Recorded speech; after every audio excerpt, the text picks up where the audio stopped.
तो आप सभी लोगों का एक बार फिर से स्वागत है इलेक्ट्रिकल क्लब में। दोस्तों आज की वीडियो में बात करेंगे एनर्जी कंजर्वेशन के मोस्ट इंपॉर्टेंट क्वेश्चन के बारे में। इसमें आपको टॉप 25 इंपॉर्टेंट क्वेश्चन देखने को मिलेगा।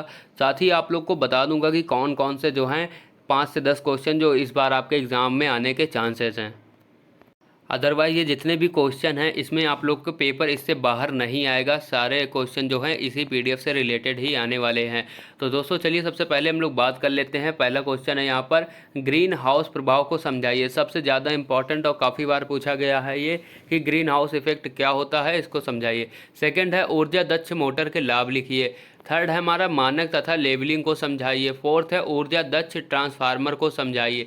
ये बिल्कुल टॉप लेवल क्वेश्चन है और कि बीटी बोर्ड जो है हमेशा जब तब एनर्जी कंजर्वेशन का एग्ज़ाम हुआ है तब ये क्वेश्चन जो है हमेशा पूछे गए हैं। नेक्स्ट है हमारा ऊर्जा संरक्षण क्या है, संक्षिप्त वर्णन करो। इसके बाद सातवां है अम्ल वर्षा क्या है, टिप्पणी लिखिए। इसके अलावा दोस्तों यदि आप लोग को क्वेश्चन की पीडीएफ चाहिए तो आप लोग टेलीग्राम और व्हाट्सएप ग्रुप ज्वाइन कर लीजिएगा। लिंक आप लोग को डिस्क्रिप्शन पर देखने को मिल जाएगी। यदि आपको नोट्स चाहिए तो भी आप लोग हमें व्हाट्सएप पर डायरेक्ट मैसेज कर सकते हैं, आप लोग को नोट सेंड कर दिया जाएगा। तो दोस्तों नेक्स्ट क्वेश्चन देख लेते हैं। और साथ ही जितने भी हमारे नए सब्सक्राइबर आए हैं तो फटाफट चैनल को सब्सक्राइब करके बेल आइकन को ज़रूर प्रेस कर लें ताकि डिप्लोमा से रिलेटेड और इलेक्ट्रिकल से रिलेटेड और जॉब से रिलेटेड जानकारी आप तक पहुँचती रहे। तो नेक्स्ट बढ़ते हैं हम लोग। आठवां क्वेश्चन है, परंपरागत तथा अपरंपरागत ऊर्जा को बताइए तथा दोनों में अंतर स्पष्ट कीजिए। इस क्वेश्चन में बहुत सारे स्टूडेंट जो हैं कंफ्यूज हो जाते हैं, इसको हम लोग बाद में डिस्क्राइब करते हैं। नेक्स्ट है भूमंडलीय ऊष्मीकरण क्या है। इसके बाद फिर नेक्स्ट आता है ऊर्जा बचत के सामान्य उपाय लिखिए। और 11वां नंबर है सौर ऊर्जा किसे कहते हैं, इसकी उपयोगिता बताइए। नेक्स्ट है ऊर्जा संरक्षण के लिए भारत सरकार द्वारा किए गए प्रयासों को समझाइए। फिर नेक्स्ट आता है हमारा ऊर्जा संरक्षण एक्ट क्या है, ऊर्जा संरक्षण एक्ट 2001 तथा 2010 को समझाइए तथा इसकी विशेषता बताइए। नेक्स्ट आता है वितरण प्रणाली यानी कि डिस्ट्रीब्यूशन सिस्टम कितने प्रकार के होते हैं। इसके बाद नेक्स्ट है ट्रांसफार्मर का सिद्धांत तथा इसकी हानियों का वर्णन कीजिए। नेक्स्ट आता है हमारा पंप क्या होता है, पंप की क्रिया प्रणाली यानी कि वर्किंग प्रिंसिपल आपको बताना। नेक्स्ट है सीएफएल से क्या तात्पर्य है। सीएफएल आप लोग को पता होगा एक लैंप होता है, उसके बारे में आपको बताना यह कितने प्रकार के होते हैं। नेक्स्ट है ऊर्जा संरक्षण भवन कोड, इसकी मुख्य विशेषताएं लिखिए। यानी ईसीबीसी जो होता है बहुत बार पूछा जा चुका है क्वेश्चन, बहुत ज़्यादा इंपॉर्टेंट है।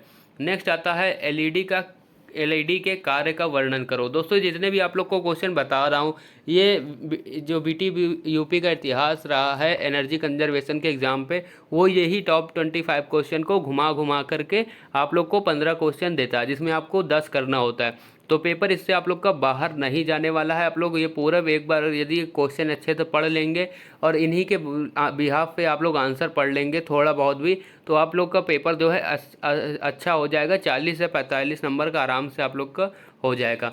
नेक्स्ट आते हैं हमारा क्वेश्चन है 18 नंबर, एलईडी के कार्य का वर्णन करो। नेक्स्ट है ऊर्जा संरक्षण भवन संहिता क्या है, प्रमुख विशेषताएं बताइए। नेक्स्ट आता है हीट रिकवरी यूनिट कितने प्रकार की होती है। फिर नेक्स्ट है यह उत्पादन का सिद्धांत क्या है। ऊर्जा ऑडिट से क्या तात्पर्य है, वर्गीकरण करिए। बहुत ही ज़्यादा बार ये पूछा जा चुका है एनर्जी ऑडिट क्या होती है। इसके बाद जनरल एनर्जी सर्विस टिप्स के बारे में पूछा गया है। फिर नेक्स्ट है वेस्ट हीट रिकवरी यानी कि अपविशिष्ट ऊष्मा प्राप्ति क्या है तथा इसका वर्गीकरण करें, लाभ और गुण या हानि भी बताएं। नेक्स्ट है हमारा है 25 नंबर जिसमें हमें संक्षिप्त टिप्पणी लिखने को आ सकता है कि ल्यूमिनस फ्लक्स क्या होता है, इल्यूमिनेस क्या होता है, लक्स क्या होता है और डिफरेंट टाइप्स के लैंप के बारे में आपको टिप्पणी लिखने को आ जाता है। चलिए ये तो हो गए हमारे टॉप 25 क्वेश्चन जिससे आप लोग का पेपर बाहर नहीं जाएगा। अब इनमें भी बहुत सारे ऐसे क्वेश्चन हैं जो कि आने के चांसेस, तो सबसे पहले उन पर बात कर लेते हैं। तो सबसे फर्स्ट क्वेश्चन आप लोग बिल्कुल नोट करके जाइएगा, बिल्कुल इसको रट करके जाइएगा, ग्रीन हाउस इफेक्ट। सेकेंड है आपका मानक तथा लेवलिंग। इसके बाद नेक्स्ट हमारा है ऊर्जा संरक्षण और एसिड रेन। ये हमारे जो हैं हर बार पूछे गए हैं, बिल्कुल आप लोग इनको नोट कर लीजिएगा पहला। इसके बाद आता है हमारा तीसरा, इसके बाद आता है सातवां और छठवां।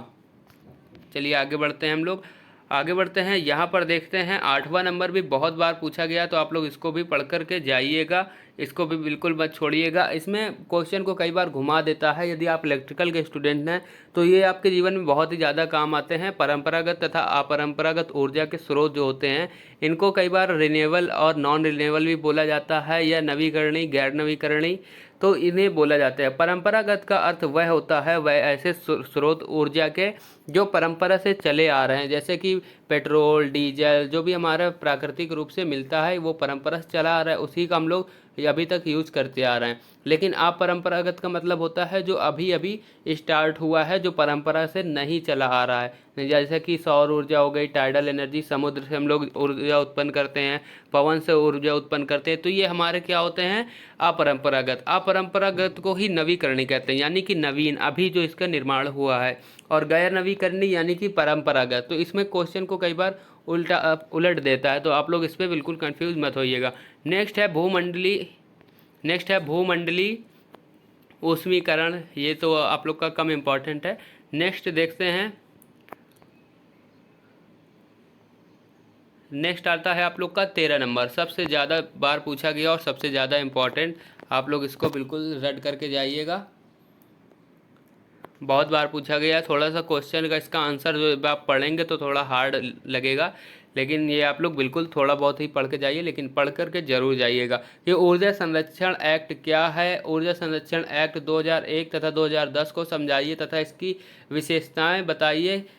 ये आप लोग से कई बार पूछा जा चुका है, इस बार भी पूछ सकता है। नेक्स्ट आता है हमारा ट्रांसफार्मर के सिद्धांत। आप लोग को पता ही होगा ट्रांसफार्मर म्यूचुअल इंडक्शन के सिद्धांत पर कार्य करता है। इसके लाभ व हानि बताना है। हानि में आपको बताना है कोर लॉसेस और iron losses, eddy current losses, बस यही आप लोग को बताना है।